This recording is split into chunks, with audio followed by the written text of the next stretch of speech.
नमस्कार, आप देख रहे हैं JK24/7 न्यूज़। मैं हूं आपके साथ विशाल सिंह। राजधानी दिल्ली के जंतर मंतर पर पहलवानों के इस धरने को आज 17 से भी ज़्यादा दिन बीत चुके हैं, लेकिन अभी तक केंद्र सरकार की तरफ से जो चुप्पी है इस मामले में नहीं तोड़ी गई है। समर्थक जो है पहलवानों के लगातार यहाँ पर नजर आ रहे हैं, इनसे लोग बात करेंगे, क्या कुछ कहना चाहते हैं। सर, क्या कहना चाहेंगे? आज इतने दिन बीत चुके हैं, अभी तक केंद्र सरकार की तरफ से कोई जवाब नहीं आ रहा। देखिए, भारत के अतीत में जब आप झांक करके देखेंगे कि संघर्ष की जितनी भी लड़ाइयाँ हुई वो आसान नहीं हुई और बहुत लंबे समय तक लड़नी पड़ी, तमाम बलिदान भी देने पड़े। और हिंदुस्तान को गौरवान्वित करने वाले, हिंदुस्तान का मान सम्मान बढ़ाने वालों को संघर्ष करना ही पड़ा है। आज़ादी से पहले भगत सिंह को संघर्ष करना पड़ा, चंद्रशेखर आज़ाद को संघर्ष करना पड़ा, गांधी को, नेहरू को, इंदिरा को, राजीव को, सबको संघर्ष करना पड़ा। ये आधुनिक भारत है। हम अत्याधुनिक सुविधाओं से तो लैस हैं, लेकिन मानसिक तो गुलाम रह गए। और मानसिक गुलामी का ही कारण है कि आज हमारी बेटियों को शोषण का शिकार होना पड़ता है। और वो शोषण का शिकार बेटियां ना हो, सिस्टम दुरुस्त हो, उस सिस्टम को ठीक करने के लिए आज हमारी अंतर्राष्ट्रीय ख्याति प्राप्त कर चुकी बच्चियां आज सड़कों पर बैठी हैं। ये लड़ाई अकेले अपनी नहीं लड़ रही। ये लड़ाई एक अकेले विनीश फोगाट की होती, एक अकेले साक्षी मलिक की होती तो नहीं लड़ते। ये लड़ाई देश की लाखों उन बेटियों को है जो इन्हीं को देख देख करके साक्षी मलिक बनना चाहती हैं, विनीश फोगाट बनना चाहती हैं। और उनकी उम्मीद ना हो, उनके स्वप्न टूटे नहीं। देश के प्रति जो पदक लाने की जो सोच पैदा हो रही धीरे धीरे, और देश के प्रति सम्मान लाने की, तिरंगे का सम्मान बढ़ाने की जो सोच पैदा हो रही है, वो मर नहीं जाए, इसलिए ये संघर्ष कर रहे हैं। और इन्हें संघर्ष करना ही होगा। ये जा नहीं सकते उठ करके यहाँ, ये बैठे हैं।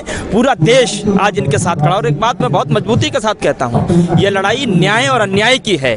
न्याय इन बेटियों के पक्ष में है, अन्याय उस आदमी के पक्ष में है जिसके साथ पूरी सरकार खड़ी है। और आपको मालूम है, जीत तो न्याय की होती है। जिन पर आरोप लगाए गए हैं, उनके जो समर्थक हैं वो लगातार ये कह रहे हैं कि पहलवान है, केवल हरियाणा का मुद्दा दबदबा बनाना चाहते हैं WFI में, जिस वजह से आप बैठे। तो क्या जवाब देंगे उन लोगों को? देखिए, बेटियां जब पदक लेकर के आती हैं, ये हरियाणा की थी, मैं मानता हूँ, ये हरियाणा की तब तक थी जब तक ये अपना पसीना बहा रही थी। लेकिन जिस दिन भारत का प्रतिनिधित्व करने के लिए विदेशी सरजमी पर इनको भेजा गया था, तो ये हरियाणा को रिप्रेजेंट नहीं कर रही थी, पूरे भारत को रिप्रेजेंट कर रही थी। और जब इन्हें पदक मिला था, खिलाड़ी को पदक बाद में मिलता है, किसी देश को पदक पहले मिलता है। और जब इनको पदक मिला था, जब इनके गले में सोने का मेडल था, इनकी पीठ पर तिरंगा था, और जब ये पोडियम पर चढ़े थे, पूरे देश की आंखों में खुशी के आंसू थे।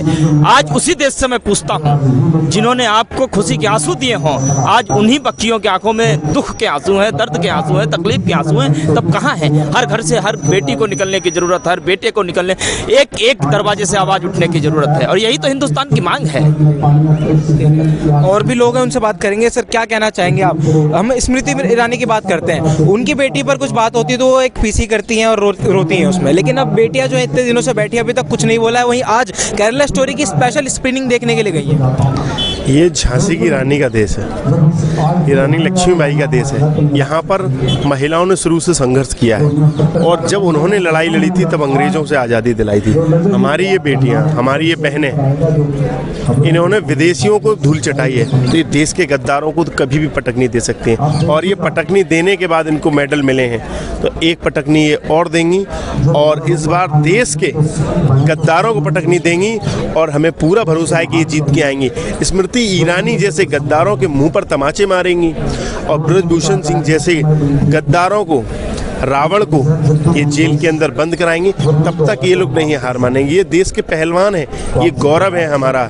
ये बेटियां हमारे देश के तिरंगे की जान है। ये अपने पीठ पर जब लेकर तिरंगा चलते थे तो हम लोगों के रोम रोम रोमांचित हो उठता था, लगता था कि हमारी बहनों ने कुछ किया है। आज जब ये लोग रो रही हैं, तब क्या इन लोगों को नहीं दिख रहा है? स्मृति ईरानी की जब बेटी पर उंगली उठाई जाती है तब ये बात करते हैं। आज इनको वो सब दिखाई दे रहा है, सब कुछ दिखाई देता है। जो इनके खिलाफ बोला जाता है, इनको सिर्फ वही सुनाई देता है। आज क्यों ये गांधी के बंदर बने बैठे हैं? क्यों उनको नहीं दिखाई दे रहा कुछ कि इन पे अत्याचार हो रहा है? इनको क्यों नहीं सुनाई दे रहा कुछ?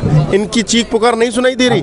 आज सड़कों पर ये धूप में, रात में, अंधेरे में यहाँ बैठे हैं, इनको नहीं सुनाई दे रहा, नहीं दिखाई दे रहा। अब इनके मुंह से आवाज नहीं निकल रही। जब बोलने की बात आती है तो ये केरला स्टोरी पे बात करते हैं। आप मूवी प्रमोट करने आए हैं, कहीं कश्मीर फाइल प्रमोट करते हैं, कहीं केरला स्टोरी प्रमोट करते हैं। आप देश के प्रधानमंत्री हैं। ऐसा कैसा प्रधानमंत्री है जो मूवियों का एडवर्टाइजमेंट कर रहा है? जो देश की असली गौरव है, असली शान है, उनके खिलाफ आपके मुंह से एक आवाज नहीं निकल रही।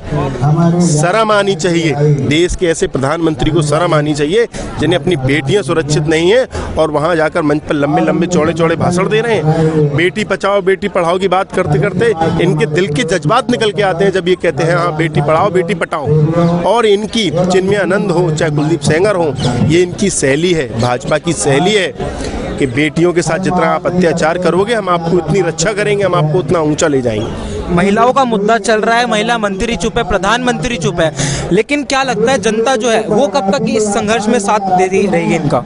आज हर खिलाड़ी उनको ये लग रहा है वो है अगर शारीरिक तौर पर नहीं बैठे तो मानसिक तौर पर हर गली हर मोहल्ले में सिर्फ चर्चा का विषय है ये आंदोलन। सबको मालूम है लोग नहीं आ पा रहे हैं। आप ये पुलिस प्रशासन की आप ये शक्ति देख सकते हैं, वहाँ कभी नहीं हुई। जब पुलवामा में हमले होते हैं तब आप सुरक्षा का ध्यान नहीं देते, तब आप एजेंसियों का ध्यान नहीं देते। यहाँ आप लोगों को आने से रोक रहे हो। आप इसको जन आंदोलन जो ये बन चुका है इसको खत्म करने की, अगर कोई छात्र आंदोलन करते हैं तो आप उनको गलत साबित करते हो, किसान आंदोलन करते हैं तो आप उनको गलत साबित करते हो। आज अगर हम लोग कोई आंदोलन करेंगे, कोई बात करेंगे, लोकतंत्र में अगर आंदोलन नहीं करेंगे, हम लोग अपनी बात नहीं रख सकते, तो इस खूबसूरत लोकतंत्र की परिभाषा क्या है? हमारे यहाँ की परिभाषा है आंदोलन, रीढ़ की हड्डी है आंदोलन लोकतंत्र की।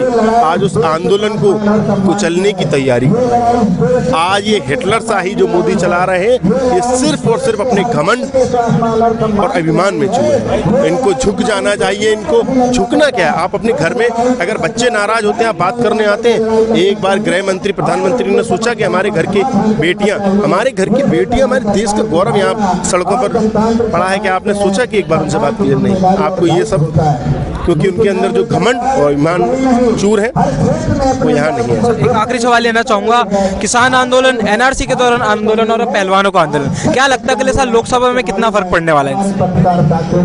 ये राजनीतिक आंदोलन नहीं है। सबसे पहले ये उनकी जन भावना है, ये बेटियों पर हो रहे अत्याचार के खिलाफ है, और ये भाजपा का जो दोहरा चरित्र है वो दर्शा रहा है।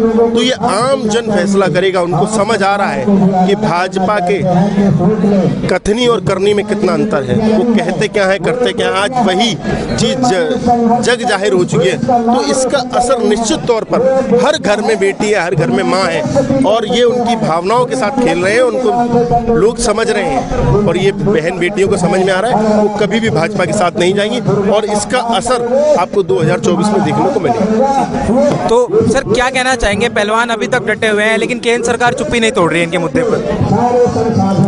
भाई वो सरकार से पूछो, हम तो शांतिपूर्ण तरीके से आंदोलन कर रहे हैं। सरकार जब सुन लेगी, जब उसके कान में बात चली जाएगी, सुन ले नज़दीकी है। यहाँ तो रोज़ प्रॉपर चल ही रहा है, आंदोलन दिन पे दिन बढ़ता जाएगा। सरकार को सुनना चाहिए। वैसे ये दुर्भाग्यपूर्ण है, पता नहीं क्यों बचाना चाह रहे हैं, क्या दिक्कत है? वो कुछ ना कुछ तो निर्णय निकालना चाहिए बीच का रास्ता। अच्छा, महिलाओं का मुद्दा है, लेकिन महिला मंत्री चुप है, स्मृति ईरानी चुप है, केरला स्टोरी की स्क्रीनिंग देखने जा रही है, लेकिन यहाँ पर आने का टाइम नहीं है उन पे। उन लोगों से पूछो भाई, हम क्या कह सकें उनके बारे में। महिला है वो इस पर बड़ी महिला है, इस समय पार्टी की बड़ी नेता है, उन्हें आना चाहिए था अब तक। तो पता नहीं क्या पता उन तक आवाज ना जारी हो कानों में। क्या कहना चाहेंगे कि केंद्र सरकार अभी तक कुछ बोल नहीं रही है इनके मुद्दे पर? गलत बात है यार, केंद्र सरकार की बोल नहीं रही, वह सरकार अपना ही बिगाड़ रही। इन खिलाड़ियों का कुछ नहीं बिगड़ा। इस देश का युवा वर्ग, इस देश का किसान, इस देश का मजदूर इन खिलाड़ियों का सम्मान वापस दिलाकर यहाँ से लौटेगा, नहीं तो यहीं पर धरना प्रदर्शन करता रहेगा। ठीक है, वो धरना प्रदर्शन करते रहेंगे और भी लोगों से बात करेंगे। आप पहलवानों के समर्थन में आए, क्या कहना चाहेंगे? मैं तो यही नहीं कहना चाहता हूँ, जिला रामपुर से आया हूँ, सुभाष मेरा नाम है। मैं तो बहन जी के समर्थन में आया हूँ। सरकार से क्या कहना चाहिए? मैं तो सरकार से ये बात कहूँगा कि उसे पद से हटाया जाए, उसे जेल भिजवाया जाए।